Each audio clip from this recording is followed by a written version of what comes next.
So I think without wasting time, let me start. I think I have at least a quorum. And let me greet you all.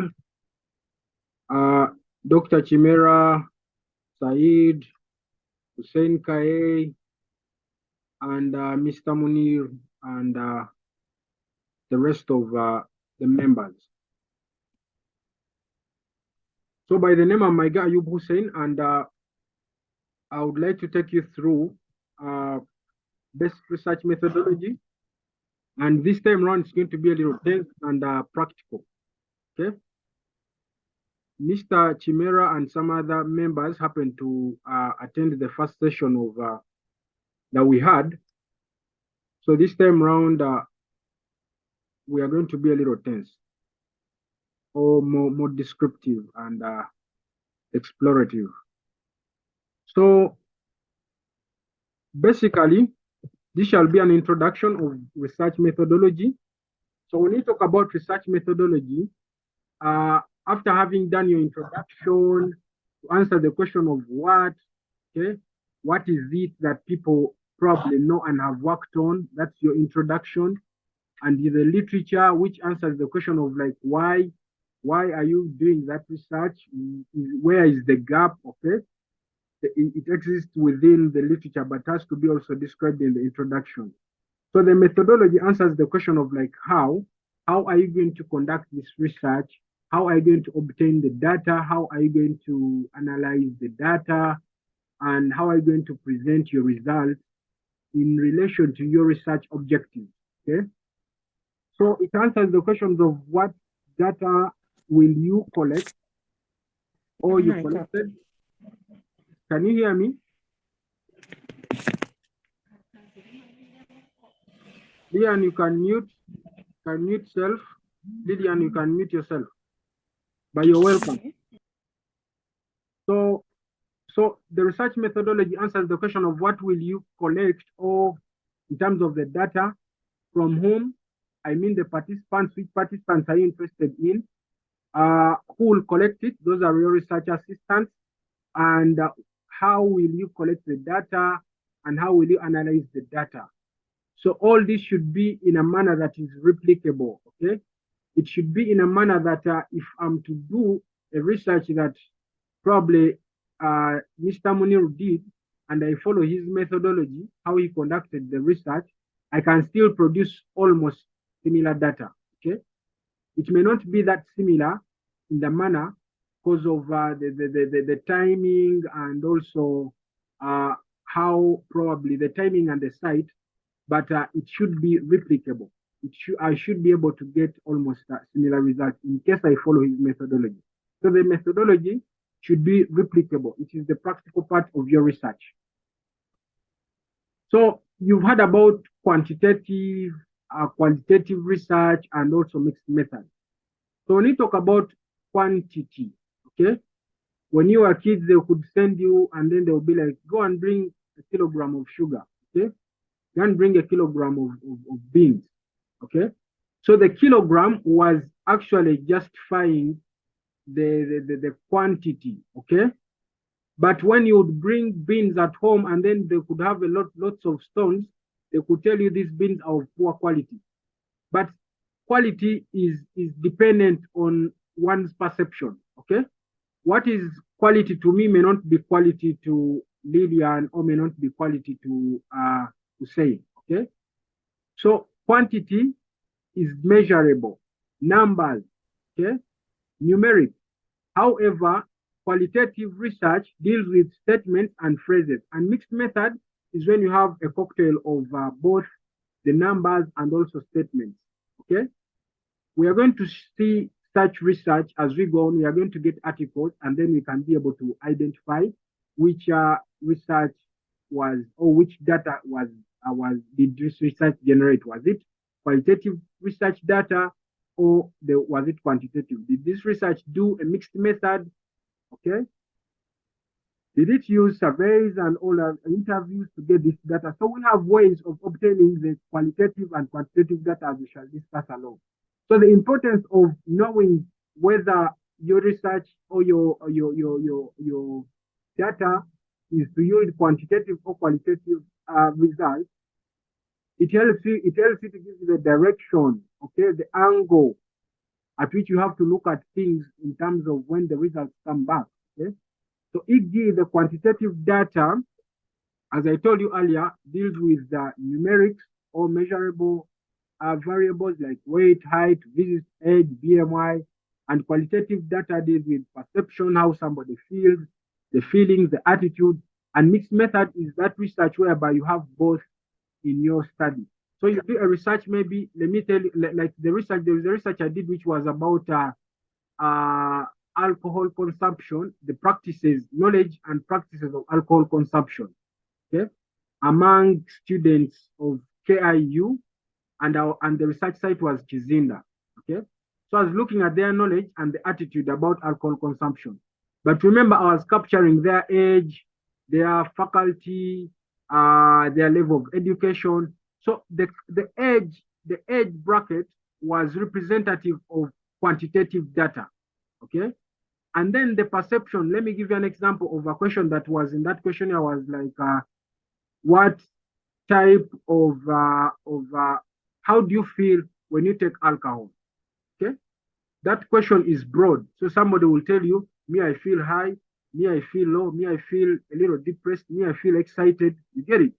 So that question was generating qualitative data. It was generating perception. Another question was, do you think alcohol has a problem to your health? So that question is also open. So it was seeking for knowledge of whether people know that alcohol was dangerous to their health. So that question was going to yield for me qualitative data. I hope we are clear on that. So I gave you here the qualitative versus a table of qualitative versus quantitative. So the purpose of qualitative data is to understand or interpret social interpretations. Okay, as I told you earlier, the feeling, the knowledge, the perception. However, the quantitative test hypothesis look at such causal and effect. Like there is another research that I did at my master's level, which was talking about surgical site infection and their practices for surgical site infection. So I was recording mothers who developed surgical site infection. So recording of the mothers in numbers was yielding for me quantitative data. And so I was able to associate the surgical site infections to antibiotic practices. And that is what we call the causal and effect relationship in quantitative data. Okay. So the variables in our qualitative and we may not be having variables, we may be having statements. Let me give you an example of the question I gave you earlier. Do you think alcohol has a problem to your health? That question is not specific. There is no specific variable there. But when I tell you in quantitative, which type of alcohol do you take? So I list them. Those 500 mils wine, or I put 500 mils maybe of waraji, maybe 1 liter of wine. Okay. So when I list them, that variable is specific and it is quantitative. But the other one, whereby you ask somebody's perception about or the knowledge about alcohol, the study, it's a study of a whole, and the variable is not specific. So data obtained in qualitative data could be words, images, objects, but however, in quantitative, as I told you earlier, quantitative deals with numerics, numbers, statistics, okay? So the forms of data collection. So for qualitative data, we most of the time have open-ended responses or questions. If I ask you, does alcohol do, no, that one is so specific. Do you think alcohol has harm to your health? Or do you think alcohol does harm to health? That is broad. Somebody may say no or yes. He can even give you an explanation of why he's taking it as a no or why he's taking it as a yes. And then for quantitative data, data is based on precise measurements using structured and validated data collection instruments. So what do we mean by precise measurements? As I told you earlier, it deals with numerics, quantity, kilograms, weight in terms of centimeter, in terms of kilograms, height in terms of centimeters and meters, BMI, okay? So those are measurable and usually using structured, okay, and validated data collection tools. So usually the questions are structured and validated, okay? So let's go on. So data collection methods and the types.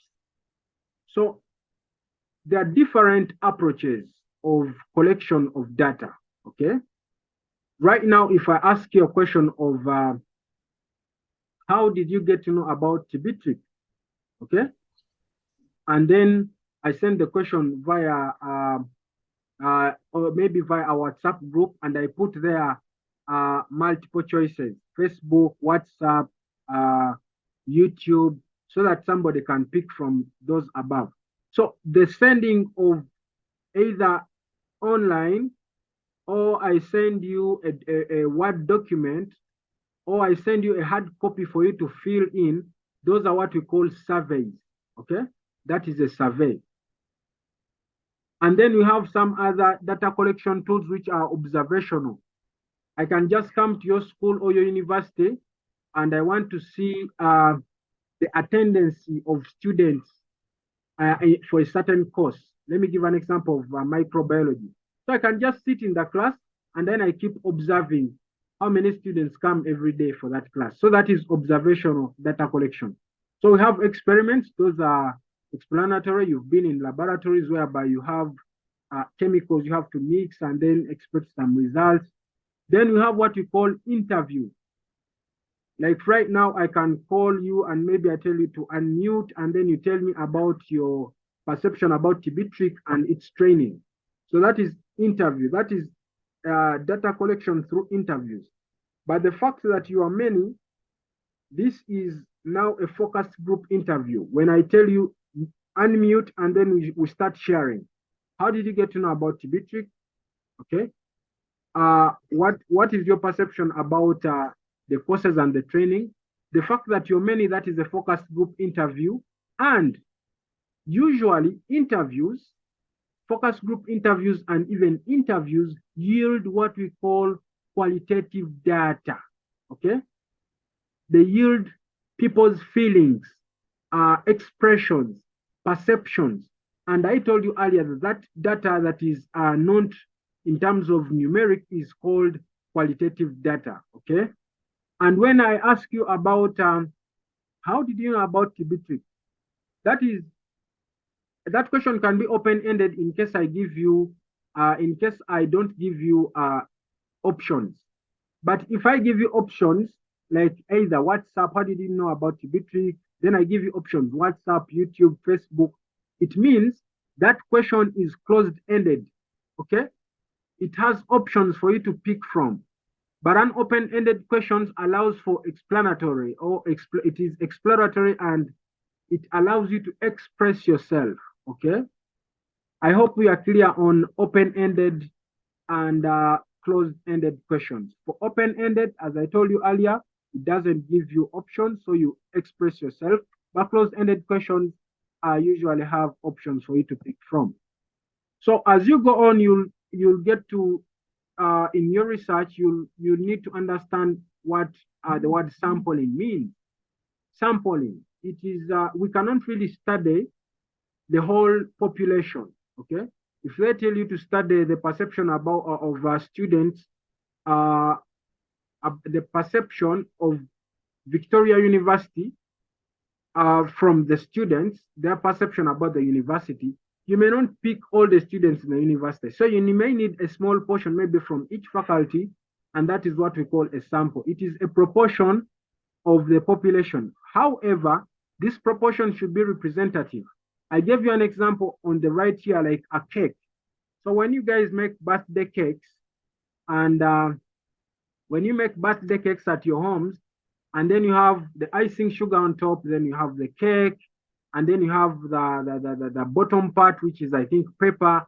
So when you make a slice, when somebody eats the icing sugar, really, can we say this person tasted the cake? In case you are being called from National Bureau of, is it called UN, Uganda National Bureau of Standards, something like that. And then you want to test the quality of this cake, and then you take the icing sugar. Shall you have tested the sample? To myself, it's no. But when you take a slice of that cake and eat the whole slice with the icing sugar on, that means that sample was representative. You can only eat that piece and then tell the quality of the cake. So this is the same way how we sample a portion from the population. You need to pick a piece, a slice of the cake which is representative of the cake, that in case you test that piece, you are able to tell how tasty this cake is. That is the same narrative we bring also to sampling of a population. If the students are thousands, you may not be five students may not really be a representative of that population. But however, in sampling, we have probability sampling and also non-probability sampling techniques. So for probability sampling techniques, we can generalize the findings, okay? We can say these findings are a representative of this population. Let me give you an example of probability sampling. However, we shall discuss in our next session, we shall be discussing study designs and sampling. So I'm not going to go so much deep into sampling, okay? Because in our next session, I think next Friday, that's what we're going to tackle in depth of it all. But probability is a chance, okay? Let me give it in this manner that is understandable. Probability means a chance to be part of something, a chance to win. So there are two sides of the coin. You'll either win or lose. So for probability sampling, all the participants have the chance to participate in the study, okay? Seeing a comment here, network is on and off. Sure. I tried to change my network. I don't really think it's on and off. I tried to change the network from Airtel. I'm using M10. But we shall keep on hearing from each other, and then I'll see what moves. So I'm still talking about probability sampling. That probability means a chance. So in probability sampling, the participants for your research are able, all the participants have a chance to participate. Let me give you an example. If I want to recruit students from TB training to participate in the research of knowing the perception, the perception about the TB trainings and courses. I put small papers. I can write all your names, okay? All the 10 of you, and I write your names on small papers, and I put them maybe in my glass here, okay? After putting them in my glass, then I call each one of you to come and pick one paper, okay? Or I say, I'm going to pick 5, I only need 5 participants, okay? After you filling up all the papers, all your names in this glass of mine, I say I only need, maybe after my sample size calculation, out of the 10, I only need half of you. So I'll be picking 5 papers from the glass. So the 5 people that I'll pick from the glass, or the names on the papers from the glass, are those people that I'm going to call on to participate in the study. That means each one of you had the chance to participate. All the 10 papers were in my glass. But I needed to only select 5. But all of you had the chance to participate because all your names were here. So after shuffling, I picked only 5. So that is what we call probability sampling, okay?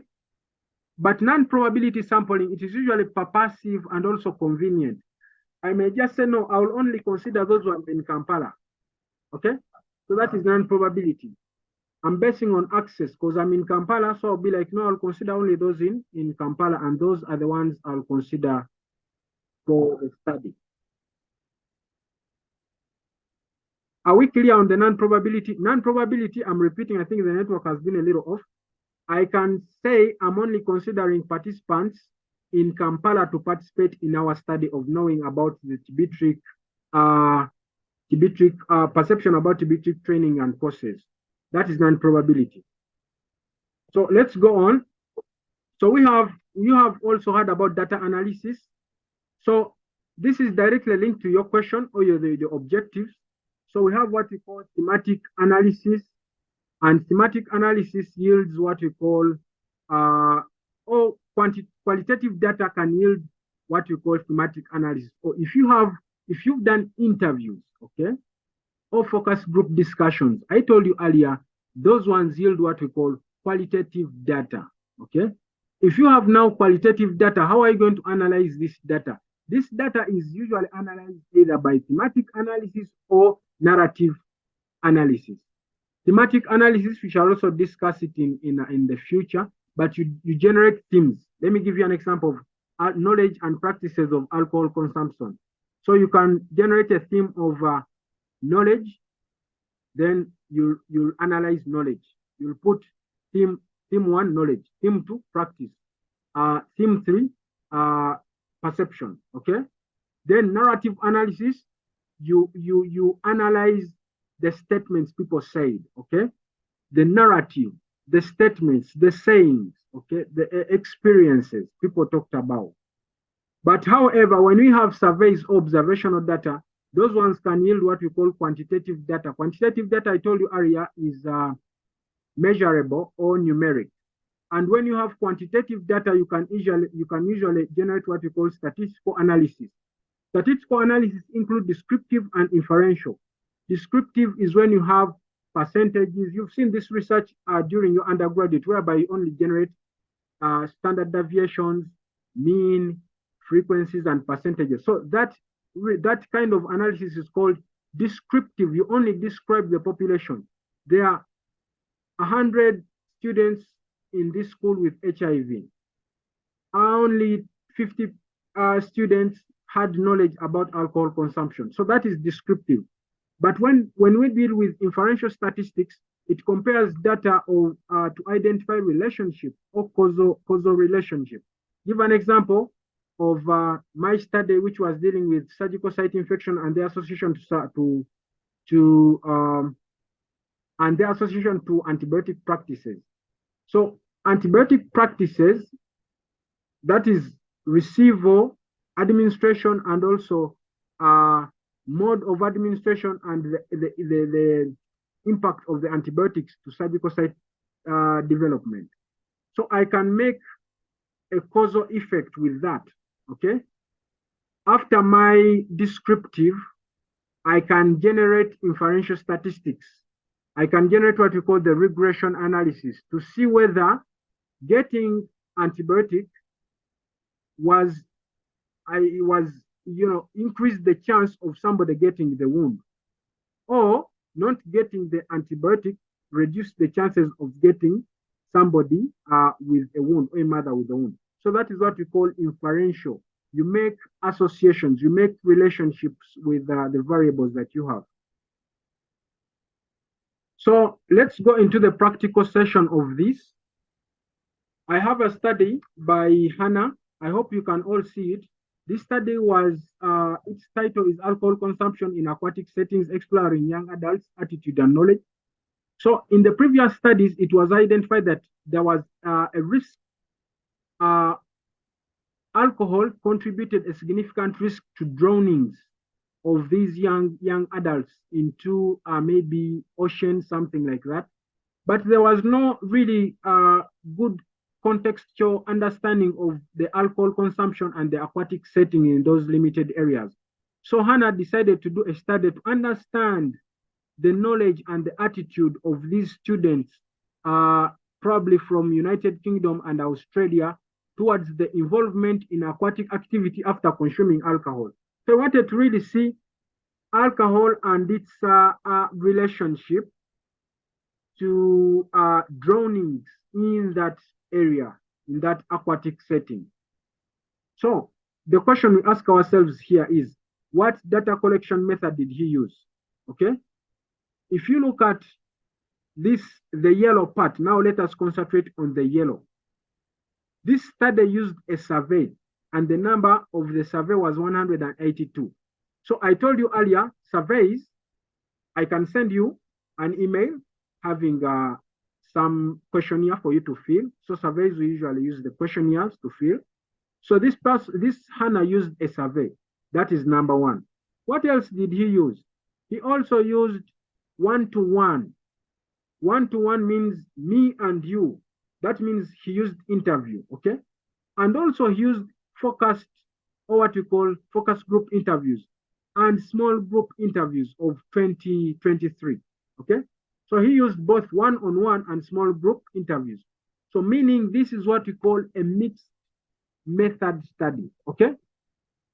I can take you now a little back here.